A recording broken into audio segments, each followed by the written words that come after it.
ভাবতেও পারবেন না আজকে দারুণ একটা সন্ধ্যার নাস্তা তৈরি করব। সকালে বেঁচে যাওয়া রুটি দিয়ে এই নাস্তাটা তৈরি করব। রুটিটা আমি মাঝখান দিয়ে ভাগ করে দুই ভাগ করে পরে এটা পেঁচিয়ে রোল করে আড়াআড়িভাবে কেটে নিয়েছি। আপনি শেপ দেখলে বুঝবেন কিভাবে কেটে নিয়েছি। তারপরে এখানে পেঁয়াজ ভালো করে ভেজে এখানে ছোট ছোট কিউব কিউব করে কেটে রাখা আলু দিয়ে দিয়েছি। তারপরে এখানে দিয়ে দিয়েছি বরবটি। আলু আর বরবটিটা ভালো করে ভেজে নেব। তারপর একটু আলুটা সাইড করে আমি এক সাইডের মধ্যে আবার ডিমটা দিয়ে দিয়েছি। ডিমটা দেওয়ার পর এটা ভালো করে মিক্স করে নেব। আর হ্যাঁ, আমি কিন্তু স্বাদ মতন লবণ দিয়ে নিয়েছি, ওটা ক্লিপটা উঠাতে আমি ভুলে গেছি। তারপর এটা ভালো করে ভাজার পর এখানে আমি 1 চামচ পরিমাণ সয়া সস দিয়েছি।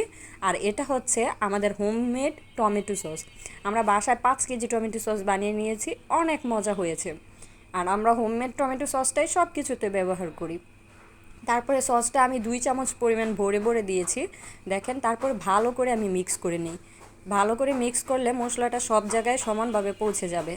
তারপরে এখানে আমি দিব একটা মজাদার ইনগ্রিডিয়েন্টস যেটা সবার ঘরে থাকে, সেটা হলো ম্যাগি মশলা। আমি এখানে 3টা ম্যাগি মশলা দিয়ে নিচ্ছি। আমি লবণটা একটু কম দিয়েছি কারণ ম্যাগি মশলাতে লবণের পরিমাণ দেওয়া থাকে, টেস্টিং সল্টের পরিমাণও দেওয়া থাকে। 3টা আমি এখানে ম্যাগি মশলা দিয়েছি যেটা নুডলসের ভিতরে থাকে। তারপরে এখানে আমি সবগুলো রুটি যেগুলো আমি কেটে রেখেছি সব দিয়ে দিব।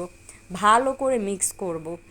এপিট ওপিট উল্টিয়ে ভালো করে মিক্স করব যাতে মশলাটা রুটির মধ্যে সব জায়গায় মিক্স হয় আর খেতে মজা লাগে। তৈরি হয়ে গেল আমার সন্ধ্যার সুন্দর একটা নাস্তা।